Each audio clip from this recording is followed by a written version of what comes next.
24-ന്റെ തെരഞ്ഞെടുപ്പ് സംവാദ പരിപാടി ഇവിടെ രാഷ്ട്രീയം പറയാം ഇന്ന് പാലക്കാട്ടാണ്. ഇന്ന് വൈകുന്നേരം 4 മണിക്ക് പാലക്കാട്ട് കോട്ടമൈതാനം രക്തസാക്ഷി മണ്ഡപത്തിന് മുന്നിലാണ് പരിപാടി നടക്കുക. അനുജ രാജേഷാണ് ഈ പരിപാടിയുടെ ഇന്നത്തെ അവതാരക. പാലക്കാട് നിന്ന് അനുജ രാജേഷ് നമുക്കൊപ്പം തത്സമയം ചേരുന്നു. Anuja, good morning. അനുജ, ഇപ്പോൾ എവിടെയാണ് നിൽക്കുന്നത്? പറയൂ. Good morning S K. ഞാൻ നിൽക്കുന്നത് പാലക്കാട് കോട്ടമൈതാനിയിലാണ്.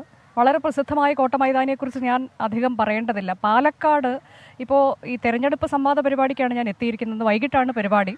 ഇവിടെ ഏറ്റവും ശക്തമായ പോരാട്ടം നടക്കുന്ന മണ്ഡലങ്ങളിൽ ഒന്നാണ് പാലക്കാട്. അതിൽ 3 മുന്നണികളും ഒരുപോലെ പോരാടുന്നു എന്നുള്ളതാണ്. ഇപ്പോൾ നമുക്കറിയാവുന്നതുപോലെ എം പി രാജേഷ് 2 തവണ തുടർച്ചയായിട്ട് ഈ മണ്ഡലത്തെ പ്രതിനിധീകരിച്ച് ലോക്സഭയിലേക്ക് എത്തി. പക്ഷേ കഴിഞ്ഞ തെരഞ്ഞെടുപ്പ് ഒരുപക്ഷെ CPIM പോലും മറക്കാൻ ആഗ്രഹിക്കുന്ന ഒരു തെരഞ്ഞെടുപ്പായിരിക്കും എന്നുള്ളതാണ് വാസ്തവം. കാരണം അപ്രതീക്ഷിതമായി തന്നെ VK ശ്രീകണ്ഠൻ അട്ടിമറിച്ചു എം പി രാജേഷിനെ എന്നതാണ്. ഏതാണ്ട് 11,000 ശിഷ്ടം വോട്ടുകൾക്കാണ് അദ്ദേഹം ജയിച്ചതെന്നുണ്ടെങ്കിൽ പോലും അതിന് പല ഘടകങ്ങളുണ്ട്.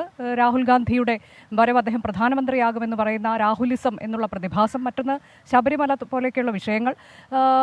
ഒപ്പം തന്നെ ഇപ്പോൾ CPIM തന്നെ ചില കണ്ടെത്തലുകൾ നടത്തിയിട്ടുണ്ട്. അതിൽ പാർട്ടിയിലുണ്ടായിട്ടുള്ള ചില വിഭാഗീയത, PK ശശി, അങ്ങനെയൊക്കെയുള്ള ചില ഘടകങ്ങളിലേക്കൊക്കെ അവർ ചെന്നെത്തിയിട്ടുണ്ട്. എന്നാൽ ഇക്കുറി ഒരു കാരണവശാലും മണ്ഡലം വിട്ടുകൊടുക്കില്ല. ഇതുവരെ നടന്ന 17 തെരഞ്ഞെടുപ്പിൽ 11-ലും LDF ജയിച്ചു. 5 മാത്രമാണ് 16 തെരഞ്ഞെടുപ്പുകളിൽ 5 മാത്രം UDF ജയിച്ചിട്ടുള്ളൂ. അങ്ങനെ LDFന് നല്ല സ്വാധീനമുള്ള ഒരിടത്ത് ഇനി അത് വിട്ടുകൊടുക്കില്ല എന്ന ഉറച്ച തീരുമാനത്തിൽ ഏറ്റവും സീനിയറായ നേതാവിനെ തന്നെ പാലക്കാട്ട് CPIM രംഗത്തിറക്കുന്നു. പൊളിറ്റ് ബ്യൂറോ അംഗത്തെ മുൻപ് 71-ൽ AKG ആണ് അവസാനമായൊരു പൊളിറ്റ് ബ്യൂറോ അംഗം എന്ന രീതിയിൽ ഇവിടെ നിന്ന് മത്സരിച്ച്. നായനാരൊക്കെ ഇവിടെ നിന്ന് പാലക്കാടിനെ പ്രതിനിധീകരിച്ച് ലോക്സഭയിലേക്ക് പോയിട്ടുള്ളതാണ്. അപ്പോൾ ആ തരത്തിലേക്കൊരു മുതിർന്ന നേതാവിനെ വിജയരാഘവൻ ഇതിനു മുൻപ് 89-ൽ ജയിച്ചിട്ടുണ്ട്. VS വിജയരാഘവനുമായുള്ളൊരു വലിയ പോരാട്ടം നടന്നു. അന്നും അപ്രതീക്ഷിതമായിട്ടുള്ളൊരു ജയം വിജയരാഘവൻ ഉണ്ടായതൊക്കെ SKനും ഓർമ്മയുണ്ടാകും. പിന്നീട് പക്ഷേ അദ്ദേഹം 91-ൽ പരാജയം ഏറ്റുവാങ്ങി. അതിനുശേഷം ഏതാണ്ട് 33 വർഷത്തിന് ശേഷം തിരികെ ഇങ്ങോട്ടേക്ക് എത്തുമ്പോൾ വലിയ പ്രതീക്ഷയിലാണ് പാർട്ടിയുടെ എല്ലാ മെഷീനറിയും ഒറ്റക്കെട്ടായി നിന്നുകൊണ്ടുള്ള പ്രചാരണം അത് വളരെ നേരത്തെ തന്നെ തുടങ്ങിയിരുന്നു.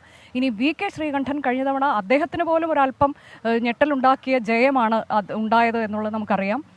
അദ്ദേഹത്തിന് തുടക്കത്തിൽ ചില പരാതികൾ ഉണ്ടായിരുന്നു. പാർട്ടി പ്രാദേശിക നേതൃത്വം തനിക്ക് വേണ്ടത്ര പിന്തുണ നൽകുന്നില്ല എന്നൊക്കെയുള്ള തരത്തിലേക്ക്. പക്ഷേ പിന്നീട് ജയത്തോടെ അതെല്ലാം മറന്നുകൊണ്ട് അദ്ദേഹം ജനസമ്മതനാണ് എന്നുള്ളത് വളരെ പ്രധാനപ്പെട്ടതാണ്. അദ്ദേഹത്തിന് സാധ്യതകളുണ്ട് ഇക്കുറിയും. ആ പ്രതീക്ഷയിൽ തന്നെയാണ് VK ശ്രീകണ്ഠൻ മുന്നോട്ട് പോകുന്നത്. ഇനി എടുത്തു പറയേണ്ടത് മറ്റൊന്ന് BJP. പാലക്കാട് BJPക്ക് വലിയ സ്വാധീനമുണ്ട്. അതുകൊണ്ട് തന്നെ അവർ വലിയ പ്രതീക്ഷയിലാണ്. കൃഷ്ണകുമാർ തന്നെ കഴിഞ്ഞ തവണ മത്സരിച്ചു, നിയമസഭാ തെരഞ്ഞെടുപ്പിൽ മത്സരിച്ചു.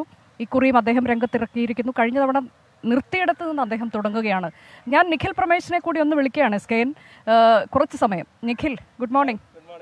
അപ്പോൾ എങ്ങനെയാണ് ഇത്തവണത്തെ കഴിഞ്ഞ ദിവസങ്ങളിലെല്ലാം നിഖിൽ കണ്ടിരുന്നല്ലോ, അപ്പോൾ ആ പ്രചാരണം എങ്ങനെയാണ്, ഈ ചൂടിനെ വകവയ്ക്കാതെയുള്ള പ്രചാരണം? അനു ചേച്ചി പറഞ്ഞ പോലെ തന്നെ ഇത്തവണ CPIMനെ സംബന്ധിച്ചിടത്തോളം കഴിഞ്ഞ അവിടുത്തെ തെരഞ്ഞെടുപ്പ് അവർ മറക്കാൻ ആഗ്രഹിക്കുന്ന ഒരു തെരഞ്ഞെടുപ്പാണ്. അതുകൊണ്ട് തന്നെ ഇത്തവണ ഏറ്റവും മുതിർന്ന നേതാവ്, കേരളത്തിൽ ഒരുപക്ഷെ അവർ മത്സരിപ്പിക്കുന്ന ഏറ്റവും മുതിർന്ന നേതാവാണ് വിജയരാഘവൻ. അതുകൊണ്ട് തന്നെ മണ്ഡലം പിടിക്കാൻ വേണ്ടി എല്ലാ തരത്തിലുള്ള പ്രചരണം അവർ നടത്തുന്നത്. കാടടച്ചുള്ള പ്രചരണം എന്ന് തന്നെ പറയാം. കഴിഞ്ഞ തവണ വോട്ട് കുറഞ്ഞ മണ്ണാർക്കാടും പട്ടാമ്പിയിലും പരമാവധി പ്രചരണം നടത്തി വോട്ടുറപ്പിക്കാനാണ് ശ്രമിക്കുന്നത്. എന്തായാലും ഇന്നത്തെ ചർച്ച തീപാറും. നമ്മളിത് ഈ കാണുന്ന രക്തസാക്ഷി മണ്ഡപത്തിന് മുന്നിൽ വെച്ചാണ് നമ്മുടെ ചർച്ച നടക്കുക. വൈകിട്ട് 4 to 5 3 അതിഥികൾ ഏറ്റവും നന്നായി മണ്ഡലത്തെ അറിയാവുന്ന കാര്യങ്ങൾ അറിയാവുന്ന ആളുകളെയാണ് നമ്മൾ ചർച്ചയ്ക്ക് എത്തിക്കുന്നത്.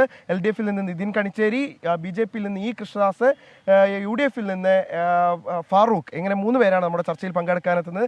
എല്ലാവരെയും, പാലക്കാട്ടുകാരായ എല്ലാവരെയും നമ്മളിവിടേക്ക് ക്ഷണിക്കുകയാണ് ഈ ചർച്ചയിൽ പങ്കെടുക്കാൻ. അതെ, അപ്പോൾ SKN തീ പാറുന്ന ഒരു പോരാട്ടം, അതിന് പാലക്കാട് കോട്ടമൈതാനം 4 മുതൽ 5 വരെ സാക്ഷ്യം വഹിക്കാൻ പോകുന്നു. നമ്മൾ എല്ലാവരെയും ഇങ്ങോട്ടേക്ക് സ്വാഗതം ചെയ്യുന്നു.